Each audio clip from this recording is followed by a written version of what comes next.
আসসালামু আলাইকুম রহমতুল্লাহি বারাকাতুহু। সুপ্রিয় শিক্ষার্থীবৃন্দ, তোমরা কেমন আছো? আমি আশা করি তোমরা এক প্রকার ভালো আছো। আমি আল্লাহর রহমতে এক প্রকার ভালো আছি। আজ আমি তোমাদের ইংরেজি বইয়ের ক্লিনলিনেস ইউনিট 6 লেসন 1 এই অধ্যায়ে অ্যাক্টিভিটি জি এবং এইচ সম্পর্কে আলোচনা করব।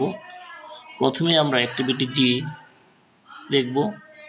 অ্যাক্টিভিটি জিতে বলা হয়েছে write and say the plural form for each word. লিখো এবং বলো বহুবচন রূপ প্রত্যেক শব্দের। শব্দগুলো দেওয়া আছে অ্যাপল, বুক, বক্স, বেঞ্চ, ডোর, বেবি, ফিশ, প্লেট। অর্থাৎ এইগুলো হলো সিঙ্গুলার ফর্ম, অর্থাৎ এক বচন রূপ। এইগুলোকে প্লুরাল ফর্মে পরিণত করতে হবে, অর্থাৎ বহুবচনে রূপান্তরিত করতে হবে। Apple, apples. প্রথম শব্দটি আমরা এস যুক্ত করে বহুবচন রূপ দিয়েছি। অ্যাপল মানে হলো একটি আপেল, আর অ্যাপলস মানে হলো দুই বা ততোধিক আপেল। এইভাবে বুক, বুকস এস যুক্ত করেছি। বক্স, বক্সেস, বক্স, বক্সেস ইয়ের যুক্ত করেছি। বেঞ্চ, বেঞ্চেস ইয়ের যুক্ত করেছি। ডোর, ডোরস শুধুমাত্র এস যুক্ত করেছি। বেবি, বেবিস ওয়াই উঠে গিয়ে আইইএস যুক্ত করেছি। ফিশ, ফিশেস ইয়ের যুক্ত করেছি। প্লেট, প্লেটস ইয়ের যুক্ত করেছি। অর্থাৎ সিঙ্গুলার ফর্ম থেকে আমরা যদি কোনো নাউনকে প্লুরাল ফর্মে রূপান্তরিত করি, কোনো শব্দের শেষে এস অথবা কোনো শব্দের শেষে ইএস অথবা কোনো শব্দের শেষে আইএস যুক্ত হয়, এই বিষয়টি আমরা লক্ষ্য করেছি। এইভাবে আমরা এক বচন থেকে বহু বচনে রূপান্তরিত করতে পারি। পরবর্তীতে আমরা এইচ অ্যাক্টিভিটিতে কি দেওয়া আছে আমরা সেটা ফলো আপ করি। এইচতে বলা আছে read the text again, ask an answer in pairs. অর্থাৎ পড়ো, পাঠটি আবার পড়ো। আস্ক অ্যান অ্যান্সার জিজ্ঞেস করো এবং উত্তর দাও, জোড়ায় উত্তর দাও। Question number A, who loves to play with friends. অর্থাৎ কে বন্ধুদের সাথে খেলতে চায়।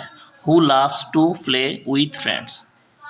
Answer Nusair, Nusair loves to play with friends. Nusair বন্ধুদের সাথে খেলতে চায়। পরবর্তী প্রশ্ন, question B, how does Nusair look when he comes back home. নুসাইরকে কেমন দেখায় যখন সে বাসায় ফেরে।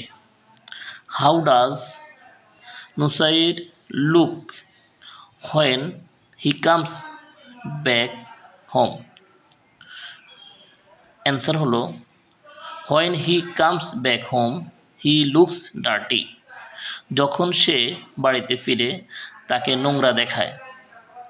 হি লুকস ডার্টি মানে হলো তাকে নোংরা দেখায়। Question number C, who notice dirt under Nusair fingernails. নুসাইরের হাতের নখে ভিতরে ময়লা কে লক্ষ্য করেছে। Who notice dirt under Nusair's fingernails. নুসাইরের হাতের নখের ময়লা কে লক্ষ্য করেছে। His mother notice dirt under Nusair's fingernails. তার মা লক্ষ্য করে ময়লা নুসাইরের হাতের নখের ভিতরে। His mother notice dirt under Nusair's fingernails. অর্থাৎ তার মা লক্ষ্য করে ময়লা নুসাইরের হাতের নখের ভিতরে। Question number D, what can make us sick? কি আমাদেরকে অসুস্থ করে? কি আমাদেরকে অসুস্থ করে? What can make us sick? Dirt can make us sick. ময়লা অথবা নোংরা আমাদেরকে অসুস্থ করতে পারে, অসুস্থ করে। Question number E, why do we need to wash properly? কেন আমাদের যথাযথভাবে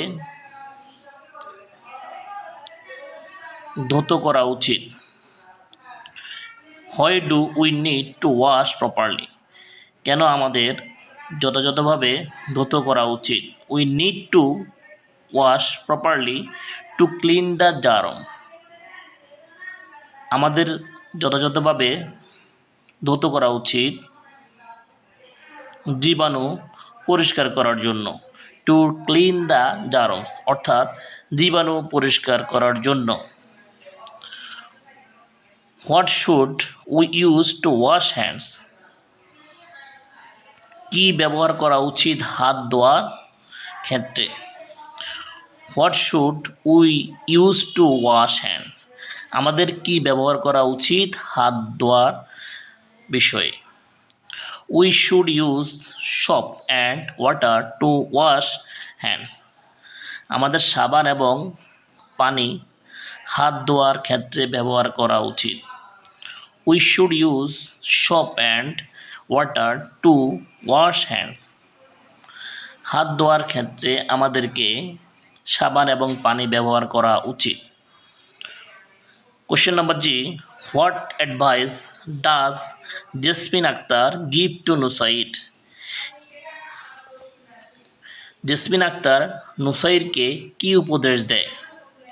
what advice does Jesmin Akter give to Nusair? Jesmin Akter নুসাইরকে কি উপদেশ দেয়? She advises him to wash his hands before eating and after eating. সে তাকে উপদেশ দেয় খাওয়ার আগে এবং খাওয়ার পরে হাত ধোয়ার জন্য। She advises him to wash his hands before eating and after eating.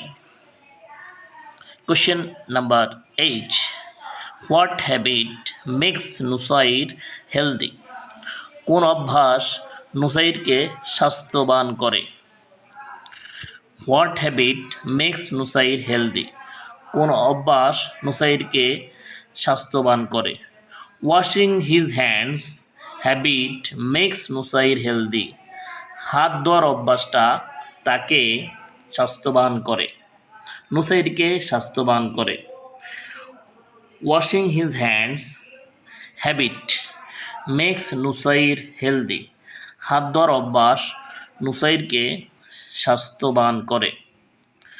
আশা করি সুপ্রিয় শিক্ষার্থীবৃন্দ তোমরা আজকের ক্লাসটি সুন্দরভাবে বুঝতে পেরেছ। তারপরে যদি কোনো কোশ্চেন থাকে তোমরা আমাকে কমেন্ট বক্সে লিখতে পারো। ধন্যবাদ সকলকে।